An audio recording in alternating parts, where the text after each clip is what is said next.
Kutpi segi lampang hi ilu diu ha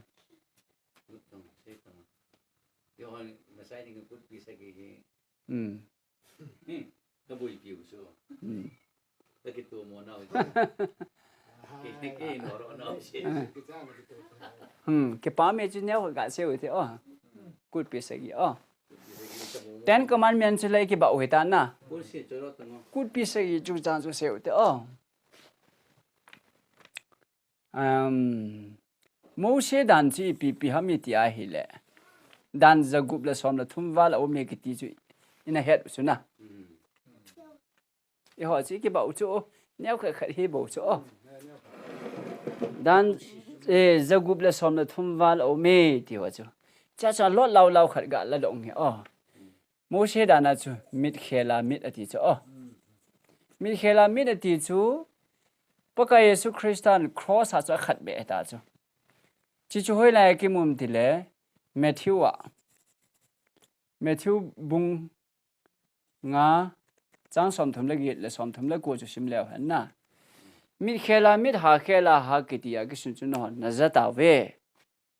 ai la ken ka sei pi ni hi we mi ne nge phe lang kha be le lang kha yong do pi ta win an ti cross an chai chu na ki chai ta chu na chu ka da chu ala chep tan ding yong chu ni ge hling ni le chep tan di he di chu ai wanga chu hoyan chai ta am te le first Korin bung se gi chang som le git som le ko chun hi tin an sei na he chep tan sa a ke ko ume chep tan chun chuti han na chep tan lo la ya ke ko chep tan lo chun chuti ta han chang som le ko chep tan lo ima he boy pathen thu pe nit bo thu pi pe na hi ti ta chu chep tan lo hi ma cha hi ta boy ati he ma thiam na ve kan se go dan chu sol cha te bung som ni la khat chang som ni la khat a chun mos polin ipi se yam ti le judate chu Moshe dan azui ta lo dingo sapong ho che ba tan ta lo diu he ti na sim do kha be ga sim do ti sim do kha lo le sol cha te bung som ni la khat chang som ni la khat juda ho chun Moshe dan azui lo diu he tai ton la sapong ho che ba tan ta lo diu he ti na hi le a le so sim do do ahin ama hon nang ma thu dol nang ma him chi dang nam dang te ho la ajuda ho chu Moshe dan thu pai tha ding Moshe dan thu pai tha ding na thu na hilen chapang chep tan lo ding chapang chep tan lo ding o ti so Paul hin na aga sei na chu Moshe dan thu chu ki chai hi te cross ha ki chai ta su me chapang yong che ba tan ta lo di he ti cho hi le cho Paul hen Moshe dan phu yong pai tha ding chapang che ba tan ta lo di ti cho hil ji a chu anaza son wa na nang hen juda ho chun Moshe dan thu a pai mang ding chapang yong che ba tan ta lo di he ti na hil chu aja ta wen ti ta cho ya chu Galatia bunga chun chep tan thu la ho chun dan thu bon ha zui na lai du Krista to ki sap khana hi ve chu Krista ta san lo hi ve ti na chu chep tan ho chu ni dang la ya chu ata san hon chep ba tan ya tu atan ho hin ata san lo ji wa tan ho ti na ta chu kas akle tu ni chu masang la ya chu Mesia Krista hi juda te chi la hung ping di chep tan la hung ping di he ti ata san vai la kitan ho chu na to su polin tan ngai ta pui chi chu na tan kit wa hi le Krista hung pa chu na pom lo he tai a ping zo tai a hung zo tai na chi chu na bol be wa hi le a hung chu na pom lo na wa hi Krista to ki shep khan jo na hi ta we bol ngai ta pui an ti ki ta chu ka sei da na ma them na wa âm nãy khẩn rồi nên sẽ sạp bộ bộ với nó nè ai vào nghe bát thiên thu hi on ne ya sei lo din na on ne ya thu ngai lo din zang ke ai ngai điều cho ole chep tan thu hita chu ten le no me jong jong so nga se li ding ki ti su na ai wangin zon bung ge chang nga le chang ge da chun no me no tin u chu sep li ta hi wen an ti ta chu pa ka ye su na so nga se li ding yong an kham ta chu cancel bol ta chu na gan ki thoi na jong mi chon si o mai le gan cha an kai ding a chunga bon a chon si u si a phun ding a tha ding ki thoi ding ti chu he sa so ke o hin na Calvary cross a pakai Krista hung thia ko na chu gan tha ngai ta lo chu na ikal chu ku sa tha ding un Krista ta ki that dai hung ki ti ta chu na chong he sau chu na ha se po ta Kutpi se gi lu te Exodus bung som lani chang som di le gu a chuni pi siam ti le kal chu ku sa na tha ding oi hi chini ting ta le chun hi che kal chu ku sa chu agu bong lo de he ti ta chu na he su kai na chu na ji chu o he su ke chu ya chu sa min jong agu bong lo de an ti ke da pa ka ye su a chi ni a chu ki gin ni hin na a jing chu la ni lo pi ni a hin a ti a chi ki gin ni a hi je chun a keng chu khate ni keng chu khat bo pi ben na mi sai ni ai ha se na lo li ha cho he na wi ngoi le ai le me thiu chu na ai chi chu ipiji a chu kal chu khut ki mangham ti lai pan jong an setan Egypt ga ma thisan ke ta chun Krista hung thi ding wat sa na pe na hi chu na Christian hu do ding wat sa na hi ya he chi chu a hung do nau jonggel do na hi ya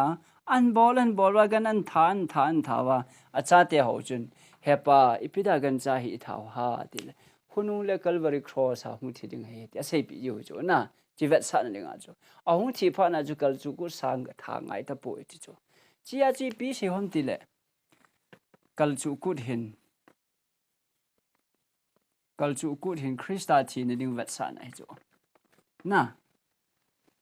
ma thiam di dan chu na ai la chol solo chang tha ku hin i pi wat sa am ti le chol solo pi ku am ti le pa ka Yesu Krista thana chol la ke ti la chon sit na hi ya na chon sit na nei lo chol solo chon sit na nei lo wa Krista thana a thi a ki wi ding wat sa ai chu kyo hil da na chu chi ki jom thala ku man sa jinga chol solo man sa thai ni a hi gama sa ku man sa chu gama sa pida ki jom thala man sa ham dila bang ni san som la li som la nga a ti wa na a bip ti ho yong se ba ayong la thang pi khat se go do hi gama sa ku ji pi ham dile paka Yesu Krista mi thi la ko na gama sa pe na hi na ding a hung tho do ding wat sa na chu ya na ti hon ngam ma te paka Yesu chu a tho do ni a pe na chu ni ja no ma le se chu ni som ji jan som li chu na ni som ji jan som li ma vana kal to kit tha ni som jo ba thagau thi hung kum chu na cha chu gama sa ku na asim do wa ni som nga ni sabat sagi ki chai chat adi wa som ngai chu na Pentecost adi hachin hap ta ku da man sa chu ni som nga ni a chu na hap ta ku hi pi wat sam ti le Pentecost thagau thi hung kum ding chu na avat sa ai chu chia chu hap ta thagau thi hung kuma chu hap ta lung ke ya cha ne wa na nei khom wa ke ya tum na tum tium lo wa hi wa chu chi hong hi hap ta ku na man sa yi chu Vetsah na nei ngan chang chu hap ta ku zu wa hi pi man wam ti le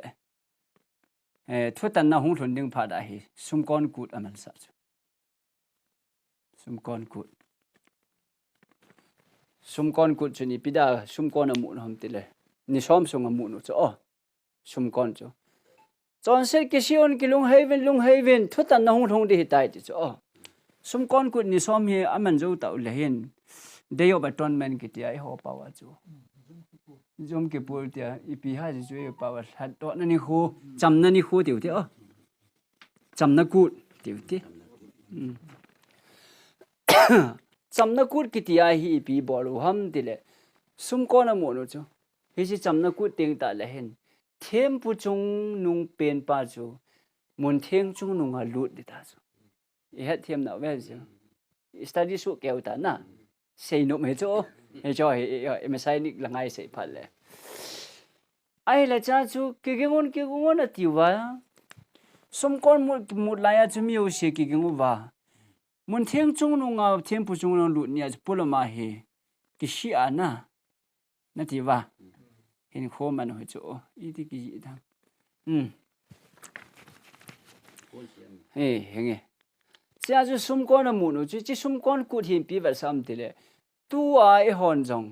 e ho contact aga sei de ke ho contact khala chu America gama chu Krista hung de hitai ti a second adventure ti wa na William Miller ho bung ho zo se hin an thang sa ba Krista hung de hitai ti wa October tarik som ni le ni a chu hung de hitai ne ti wa na an pho no chu cho man warning an bol ju le si chung pum pi 2000 ti kom 3 le hung de he yong I ti we long ma sang a chu na hung de tai ta sab ki ta na sab ju sum kon kut ne hi chu Vetsah na chu na tu ayong hi pastor ho evangelist hon sum kon ki mul chu ki si on lung he yon Krista hung de hi tai ki ti sum kon chu ani hu aga mana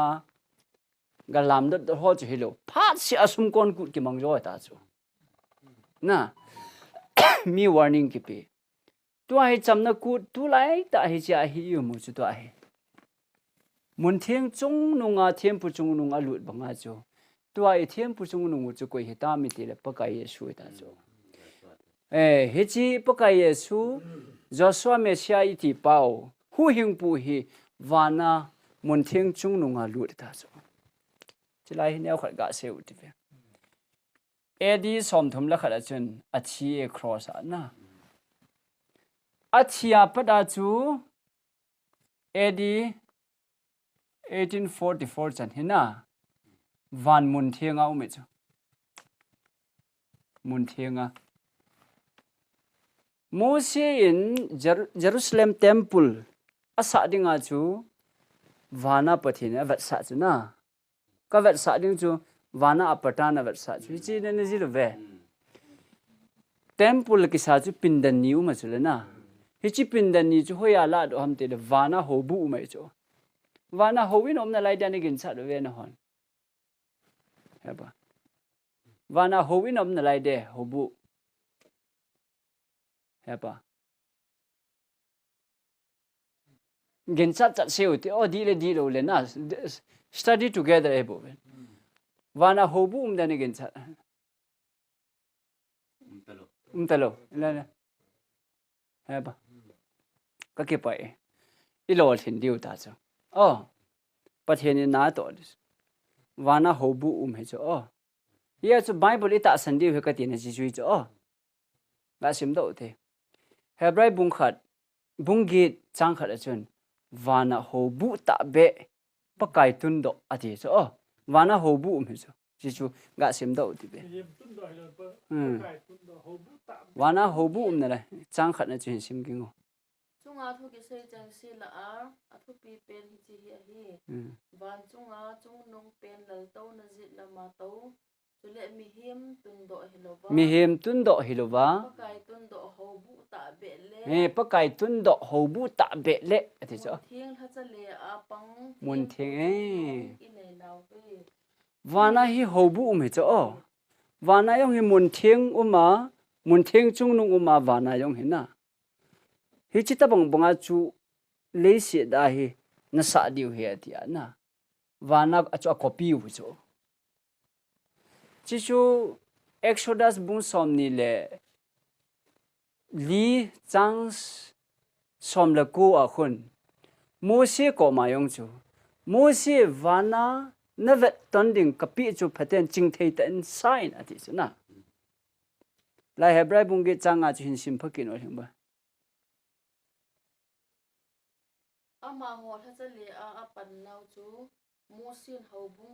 haubu sa do ding a agut laya. Vậy ta Moses in hobu sa do ding agut laya. Pathenin ahil cha a aza a. Pathenin ahil cha a aza a. Ching thejin. Vet ka dinga mul chung a ka Vetsah lim bang bang a chun. Vet ka dinga mul chung a ka Vetsah lim bang bang chun ti chu. Vana hobu chu. A Vetsah chita bang atuna sa de hetia. Lấy sẽ da ali sanctuary kiti ana. Chỉ cho anh sa chu. Vana hobu na lại hết chỗ. Hết chỉ howin a chu mun thieng mà mun thieng chung nung hết chỗ. Thieng chung nung này hết thêm là điều na. 31 a thi chu la pakai su chu na. A thi te wa ni som di jan som di wa vana kal ta chu na. Vana kala he mun thieng a he chu. Chai. E ho thiam pu a dinga. He chi 1844 chan hi 1844 a ko na 2021 hi hoi la ya ham ti le mun thieng chung nunga hi hi chu tu ai hung ki chon ta chu mun thieng chung nunga day of atonement ni huwa hi chu tu ai pakai su nang le ke ya dinga mun thieng chung nunga lu lai ta le se da Jerusalem temple la mun thieng chung nunga temple chung nung alu da ke nga yong chen kai pi yu ja khau ve chi a mun thieng chung nunga temple chung nung alu lai ta a pula ma ho ho ki shi lung he am lai ta chu na en ngola hi chlai ta bongai to hi pakai yesu temple chung nung chu mun thieng chung nunga chu wana calculation so like ko na ke pa ba the bo ye ju chi hung lo na we so I lo thin de ka tin pa then ho bu mi pi te chun ho hil di chat ani ngai chi na het lo di ong so ka ta sanai yong le na lung thimu wa chu na hung lo the de Daniel bungge chang som le lia na hung kila lo chu Daniel bungge chang som le lia chun ni ho sang ni le zathum zo le mun thieng chu ki su thieng ding om na ding do la om de ta hen chi prophecy hoi ta chu Israel diu tam ta chu ole chi chu Daniel hapta hi nai lo hung ki wi job be chu ni sang ni le zathum ga sim do mu ti abung chu Daniel bungge chang som le li sim do Chupha in khat chun khat za a sei pi in nilha le jingka sang ni le zathum chi na chi ga ve le chu chi ge ya hi ti a hi hung ding a hin chu zo ting le mun thieng zong a na ding dol a ki koiza ki tha sim do ding a hi mun thieng chu su thieng ngai ji chu ai chu ni chang le ki thoi na bol wa na mun thieng a chu ki thoi na thi sana the khum jing wa hi ya chu na mun thieng chu su thieng ngai chu thi san chu su thieng ngai chu hi chi su thieng na ding chu ni sang ni le za thum jo pha le mun thieng chu ki su thieng de he de chu mun thieng ki su thieng ta le aban step chu pi ham mun thieng chung nu nga transfer chu na ya chu kum sang ni le za thuma ki chai ting ta le mun thieng a thi san na kai nel nul hin na thang nam ho chu ki su thieng de he tia hi chi thi san zo se cho pu a mun thieng chung nu nga lut chu na chi pa chu ni khal le hoi ta a sei the ki no chu chi chu cham na ku tu lai ta ai chu hi chi cham na ku da chu a sei chai la hung po do a chu thung ai lo ho chu so nga se liu chu na itine ki hilwe like ka chu Jerusalem temple la chu en ngola tawa yom kipul phat le na thiempu chung nung chu mun thieng chung nunga lu lai ta hen pulama he ke adi na chi ta taw na ma en ngol wa na ki shi lung he ya na sata taw hi wa chu a taw ta ho chu mun thieng chung nunga hung do teng ta le a ki shi ho chu ngai dam chang jiu a ki shi lo ho chu thiempu wan chu he do ya langa urim chiếu miêm mà sống xóm là nhiều mà na thế chứ chú Akichai đâu cái hết nên ngã chú Akichai họ chú không vạ lip lẹp chú ai khát pa chú na lang khát pa chú sống mình tâm chú vạ lip lẹp đi Akichai đâu à chọn sẽ hiểu lệ mày bol không cái đi na cha cô na chú Yom Kippur cái cháy thật đó nên khua cái cháy ya thiên phụ chúng nó không đó tiếng ta lệ Akichai lâu cho xe liệu và anh ấy Akichai à thiên trong họ nói chú cái bà bé sợ quá na thiên phụ bà tự chân cái bà bé sợ quá thiên phụ bà tự chân tham bu cút mà nó không có tham bu cút cái gì à chỉ đã nói chứ tham bu cút hi thiên phụ bà tự mình không thể thể ngay chú thiên phụ chúng nung to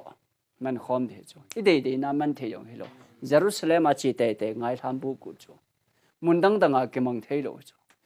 tu ni ai chi vật sa chi pi ham paka Yesu Christa tua cham na kut itiu vana e hoadinga mun theng chung nunga hi chu ahung do le na e ho hi thiam changin hi wa mi theng la e jaw du phat le thiam pu chung nung Yesu Christa tu chun van tha le tha thambu kut iman diu ta chu ke pa tha te chu avat sa e chu cho zo se chu thil vat sa ngan chang hi ja chu na Paul hin hi chu cút hồi hi mang ta hi ven Akichai hi tai thil hong ding paka Yesu thil bol ding Vetsah na hin na ali ma hi bo ve shadow he chi bol ngai ta pui to akal chu kun man le paka Yesu thinai lo dan na gelo hi na bol ta hi ven anti so ga sim do te Kolosa Buni Chang som le li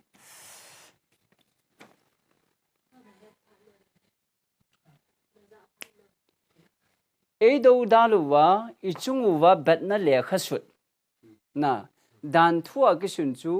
anoi manga thingkila khat be tha asu be hi tai na cross a khat be hi tai cho hi ama thina ding ahung thi ding Vetsah na ke bolen ahung thi ta jin chi Akichai ti bol ta hi ben ama chol solo chon sit nei lo wa thana ake buiding Vetsah na ni ke bol hi ong ke buitan Akichai hi tai bol ta hi ben ka sei dan cho ama a thokit ma sa ding Vetsah na ding nga chu ke bol hin ai di chat din a thin a lumen ahung tho do in al gui lung ti bol ta hi ben chi Akichai tai pen hapta kudaman sa in ni som nga yo le hapta kudaman sa in a tho do zo win ni som nga zo win thagau thiang hung kum ki di jong thagau thiang kum na ding Vetsah na hin bol ta hi win na kud ni kho thu a him tha ni kho thu a him koi man nong ma ho noi mo da ta wen na bol ta pu we ti noi mo da ta wen na khununga li ma hi bo ve Vetsah na hi bo win chite khun ku da bol pu we tin min jong noi mo da wen ti na hi chu ka sim do ti chang som le gu chu sim jeng Kutpi a hi zi chun an ne thua a him don thua a him kun ni kho thua a him tha ni kho thua a him chule chonga ni kho thua a him koi man nang ho na oi mo daw han hi ti ho zo se chu kunung a thu dol lim shadow a hi bo ve a hin ta sa chu Krista a hi a ta chu Krista hi na hi chi ki bol ho hi paka Yesu ni cha lim ve da ji cha li mo mai le na che paka Yesu an bol ding ho chu la ya li ma kilang hi chu paka Yesu cho hi an bol de ya chu hung kilang ma sa atta ama hung pha na cho hi be hi chu lim hi henge Israel sa te ho che hoi ana bol wa a bol na zi pen su na he phalo wa na a min mai ya na bol le cha su Israel ha bol na Kutpi ho yong kak ki da na a ti do na tu la ya ho no i bol wa ngo kal chu ku ro di pi Vetsah ai lo le zum ki pur hin pi ve sam ti ho he phalo khop na ki bol lo men Christmas ma ai ho ben mong lâu chú số giờ đâu rồi ngày tôi chú cái mang tè tè đấy giờ chú bay vào làm chỉ là ngao na thế rồi ole cái ho pom dan ka se hi na ne them nau chu na cho hi Vetsah này chu Vetsah nan chỉ là hin MLA pu giảm thong he na cái hồ trái biểu trái lấy bỏ cái điều he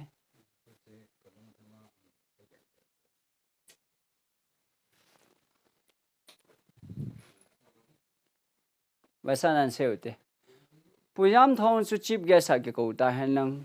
banner anh cái ta he nang welcome to pu giảm thong na mod ikoi ta ve abon in paten ikigong ve welcome layong isago ve chini chun ahung de nga ta ve that som la nga nin ti taw te na ahung ta welcome sa layong isa ta imayo si bol sai ta akum ki din hi chi that som la nga ni chu welcome to pu jam thong ki tikit le ahung na de ni ki chai ta chu la ak to ding kin chu ki chai ta na cái trái ta chú na chú chỉ chú Israel te chun baka Yesu thil ball ding chú min ball trái ke ta ipra na ball ham ma tia ball na pho ai so kan lo hi ima thêm na chú na ba cái ke pai do no mo ma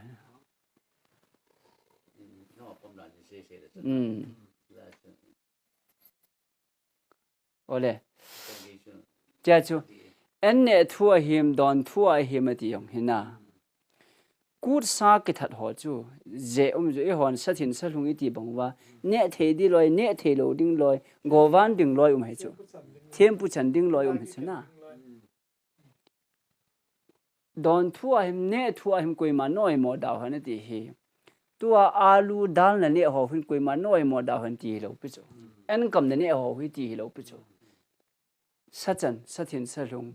tempu ne di le ne do ding ho a hin ima cha ngai ta pui be ye dai ti nai chu thau me ne ho alu ne ho dan ne ho ti lam pang he lo pi cho Satan umai chu nama them na chu na ha ba Satan ho tempu ne ding ne lo ding ho hi chi hin tempu bon na tempu ne ding le ne lo ding ho chu cha chu David dong chu gilkil be se ja na chi a le tempu tai lo win ane the lo ding khat ane chu la na awai mo chu la cho chu na am dan khat chu ke wai mo the chu hi ti ho ne thu don thu a chun ke wai mo na am ta pui tha khat a hi tai sa chan sa thieng sa bu tempu chan ti ho am ta pui na ati na hi chu ne thu don thu ati le dunya se bang wa copy na ne o dal na ne o ti lam pang he lo pi chu thil Vetsah ne ya thil ke bol ho tempu ne ding le ne lo ding a thil ke bol ho chu Akichai hi tan koi ma cha noi mo da ta han ti na jo ai chu dunya ne o me ho hi lo pi chu tha ka hi ta ve ti na hi chu bol thi su ke ti na hi chu anh này thu đòn thu ai cho là ngã đi thu ham thì cho là ngã đi thì chơi là cùng khát là khát về cho cút hỏi cho là ngã đi cái gì hết chú cút hỏi ông cái sự mang để hết chú Bible là sao chú nó nói pa ha chú amen pi ha cả cái mà ông rất thấy là phải đi à cút cái sự mang để hết thì nó khát xem thì họ xia tiếng bao nhiêu họ xia boni chang som la khala chun thiem gau kaman sei do sai chu ku thoyong ka ban su mang de pathen thu hi di mo lo di tai tai de I hoyo ki di ji lo he bol ki ji chu cái tôi đi vào cái cài là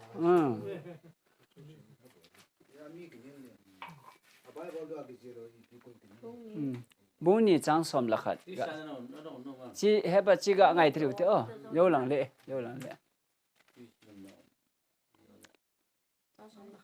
chang som la khat hosia bung nau ngai bo o hijinu kinop sa na kasu bai su a agol no kut ho hi han lang thatha kut hi zong le chol nga ani khu ani ji ho hi le apha tip sa kut a bolding zo si geya asu bai ding a hi je kasu be di la kasu bai ding a hi je aphat tip sa kut ho jo se yo ama gol nu kut ho yo na cho jo se yo kasu be di he cha sei dung zui chada cho kolosa bung ni chang som la gu ben asu be yi an ti cho aphat tip sa kut ki ti zu tu a gama sa kut cho so lo kut ki ti ho hi cho yo kasu be di he cho hi chon sit jo wa na hung ki bol do he cho cho wa ba mu sa si mu la ho da na thim chan gu te ho krista to ki sip khen nei ko le lai ta hi chi bhoi na bol na lai wa hi le dana thim chang ki go krista na ta san lo ti na hin krista to ki sap khan na hi ve ti na hi cho galatia bunga chang thu men o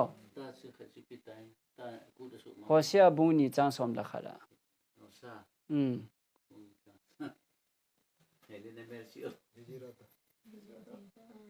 na camera sam kap ne chen wa ka yang la sin na he pa no hon nong ga sim do ngap dong wo na mu thi la sim do Aya. kami boy thi mai Om ra te lo kai te kon lang am kaya na. Koi ni na thabi ka kam cho. so pe pa mi ni pi ha Le le. le len ye le chana nei ta chai ya na yo me sai ning na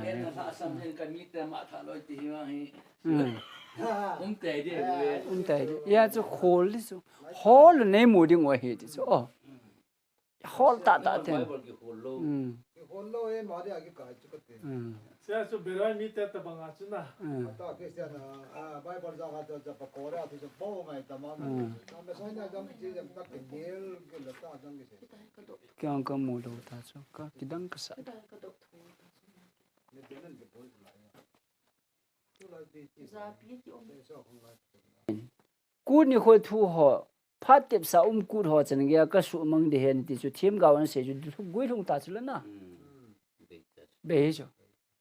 good ho naman wa hi le dan thu hi chi dan ho naman wa le krista to ki sab khan nei ta ve na pom lo ti na hi ti na chu mi khat salam hung sat hanang na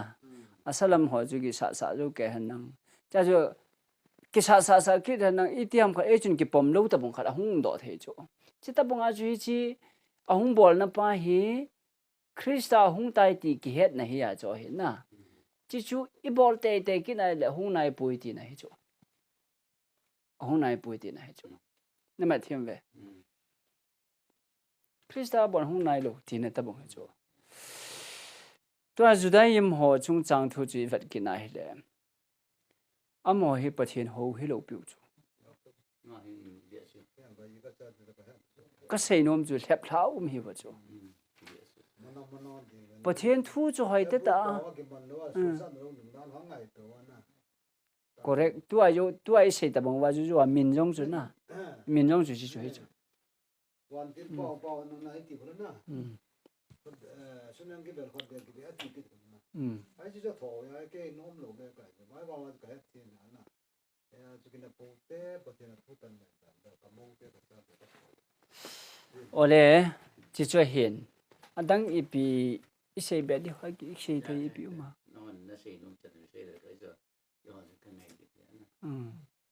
chân lòng cái phá ta chứ mình làm cái nào ca ngày đúng năm nào mà năn đồng là am là cho ra xíu sa để vô sa tiểu